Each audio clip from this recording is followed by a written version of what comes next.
Hey guys, welcome back to my channel if you've been here before. My name is Kayla and today's video is going to be a little book haul thing. I don't know why I said thing. It's like definitely a book haul.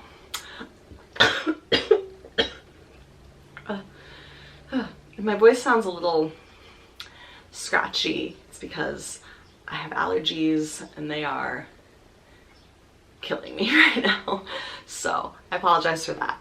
So first I'm going to quickly do like a library book haul just because I think that's fun and I like to share what I got. Let me put my glasses on, which are very dirty, but whatever. Okay, so the first book I got is A Movable Feast by Ernest Hemingway. I don't really remember what, oh, I was watching somebody's video talking about like classics they love, and they mentioned this one, and it's like short stories by Hemingway, which I thought would probably be like a easy way to read some more Hemingway because I was surprised by how much I loved A Farewell to Arms, but sometimes I find his stuff can be a little boring, so taking it in like short story form I thought could be good. I'm excited for that. I'm trying to read more classics this year. Speaking of classics, I also got Rebecca by Daphne du Maurier, which I don't really know that much about except that Taylor Swift likes this book and it's apparently really good. So I'm excited for that. I'm not gonna get into the library books. It's like, whatever. Like, I don't own them, so I probably don't know as much about them. Then I also got the Clockwork Prince, which is a nice little glare, which is just the book 2 in the Infernal Devices series by Cassandra Clare. Then I got The Daydreams by Laura Hankin, which is about like these stars, these like celebrities, actors who were on a popular teen show in like the early 2000s, and now they're doing like a reunion special. And since that was kind of when I grew up, I'm like, you know, like, is this like the OC, One Tree Hill, or are we like, what's the drama here? So I'm excited for that. It seems like made for me because so much of the early 2000s, the High School Musical, Disney Channel, original movie, CW, WB shows was like my life. I'm like the perfect age for all of that. And then I got What Lies in the Woods by Kate Alice Marshall that I've heard a lot of good things about. It's a thriller about like 3 girls who were attacked in the woods, and they like lied about who did it, and now it's 20 years later and their secrets are coming out. I don't know, I've just heard really good things, and I've kind of been, I feel like summer makes me want thrillers a little more. Okay, and this is the only book that I bought at full price, which is Silver and the Bone by Alexandra Bracken. It is slightly Arthurian. It follows this girl, Tasman, who like 10 years ago, like her father abandoned her and her brother, and now there are like rumors that he took this like magical Arthurian ring with him, and it's kind of like this quest to find the ring and save her brother and all this stuff. And yeah, it seems really good. I think there's like a love story in it, you know, and I know there's gonna be, it's like a series, so I'm excited for that. Then next up I have a present from my mom, who she watched my little like, do I have this book scavenger hunt thing, and I didn't have any books by authors with my initials, so she bought me The Prophet by Khalil Gibran, who my initials are KG, so now have this, and I've kind of always wanted to read this. It's like a philosophical poetry book, and I love stuff like that, so I'm surprised I haven't read this yet. Very excited. It's just like a little thing. Thanks, Mom. Then I placed a pretty big order on Book Outlet but it was all like, I got a ton of books for like 30 bucks, I think. I was rewarding myself at the end of the semester. I deserved it. The first one I got was Iron Widow, which it's like a sci-fi fantasy novel about like humans and machines. I don't know, but my girlfriend already read it and hated it, so I'm probably not gonna read it. Then I also got The Sun Also Rises by Ernest Hemingway. I guess I'm in like my Ernest Hemingway era. It's like his most famous novel, I think. I think a lot of people say this is their favorite. It's his first novel, and it is like a lot of his work, it's semi-autobiographical. It follows the lost generation of the 1920s around Spain. It's about bullfighting. I actually read this in my senior year of high school, but I wasn't really reading much, so I didn't actually read it. I mostly read the Cliff Notes of it. And I know there's a love story in it, and yeah, there's trauma from World War I, which is my thing. I just love World War I trauma. Then I also got Passing by Nella Larson, which is kind of another classic from the 1920s that follows two women, one of whom, well, they're both black, but one has been passing herself off as white, and it's about their relationship in Harlem in the 1920s, and just sounds really good. And it reminds me a lot of kind of the description of The Vanishing Half by Britt Bennett, which I want to read, and I was like, I think it'd be fun to maybe read both of them and compare them and see which I like better. I got Every Heart a Doorway by Sean McGuire, which is the first in the Wayward Children series, which is basically a series that follows the children who kind of go to the portal worlds like Narnia or Oz or whatever, and they come back and there's like a school that they go to like kind of help them cope. And I think some of them follow the kids like in their portal worlds, but a lot of them take place at that special school. And this is the first one, and I'm really excited because I like her writing, and everything I've heard about this sounds really good. And I think it's really interesting that it's like about kids, but it's an adult fantasy novel, so I'm assuming that it's really dark. And I was literally just like looking around, clicking on random things, and found Reluctant Immortals by Gwendolyn Christie, which it's basically like a kind of horror-ish novel that follows like it says the women who survived Mr. Rochester and Dracula. So it follows Lucy and Bertha Mason, who is Mr. Rochester's like first wife from Jane Eyre, and kind of, I think it takes place in like the Haight-Ashbury district in the 60s, and like it's about these two women and the men who traumatize them. And it says, for fans of Mexican Gothic, from three-time Bram Stoker award-winning author Gwendolyn Christie comes a novel inspired by the untold stories of forgotten women in classic literature. So yeah, so I think it's kind of like a horror novel, but probably also a lot more like literary fiction women book about them and female empowerment, and these two women who are defined by these men who ruin their lives, like making their own identities in the modern world. So I'm excited for that. I love books about women and female friendships and crazy ladies doing crazy stuff.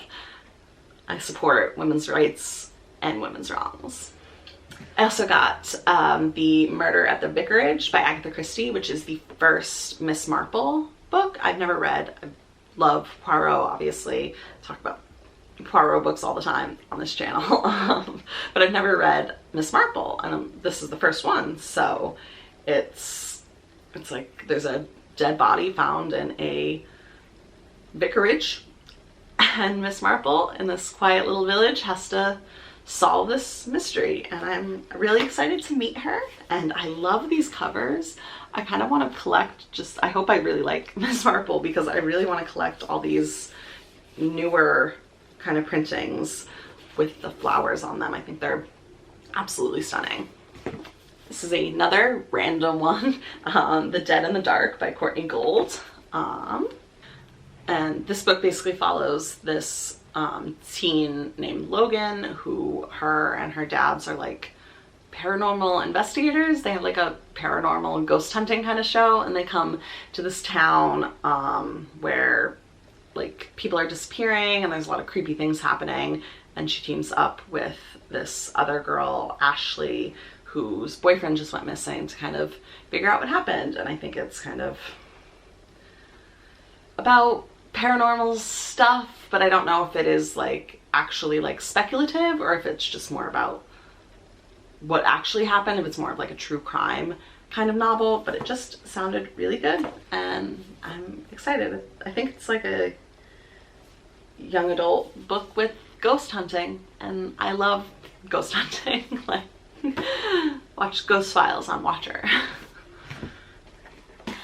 And the last book I got from Book Outlet is Her Body and Other Parties by Carmen Maria Machado, which is a collection of short stories by Carmen, who she wrote in the Dream House, which I absolutely loved, one of my favorite books of last year.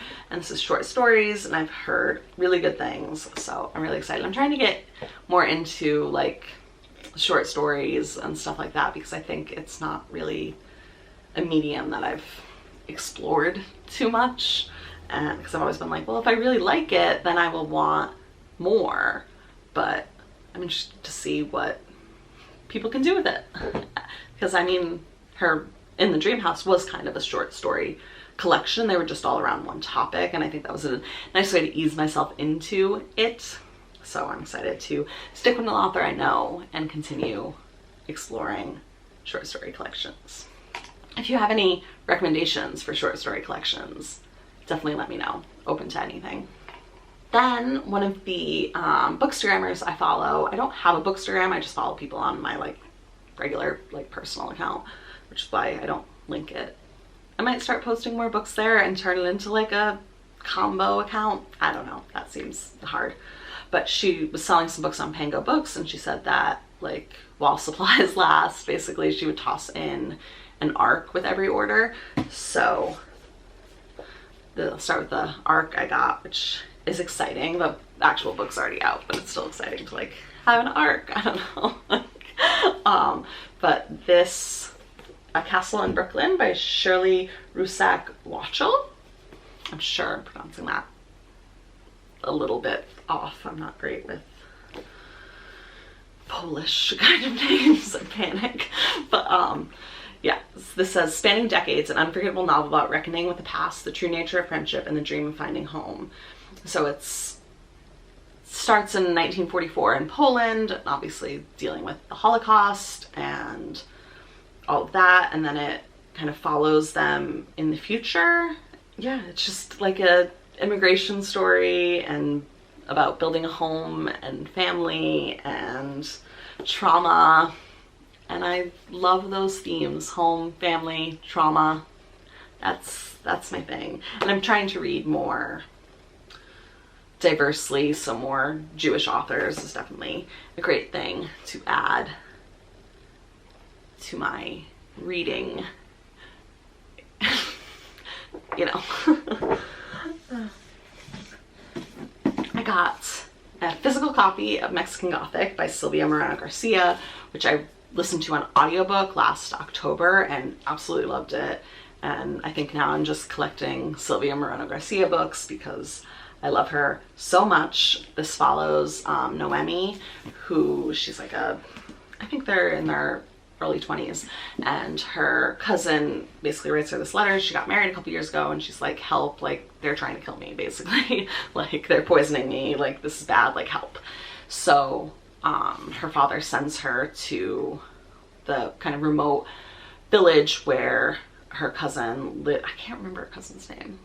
It's been a while, but where she lives with like her new husband and his like weird creepy family, and there's just like, they kind of think that like she's probably not doing well mentally, but as Noemi spends time in this home, she starts to realize that like something is going on and this family is very creepy, and there's definitely like kind of speculative elements, something a little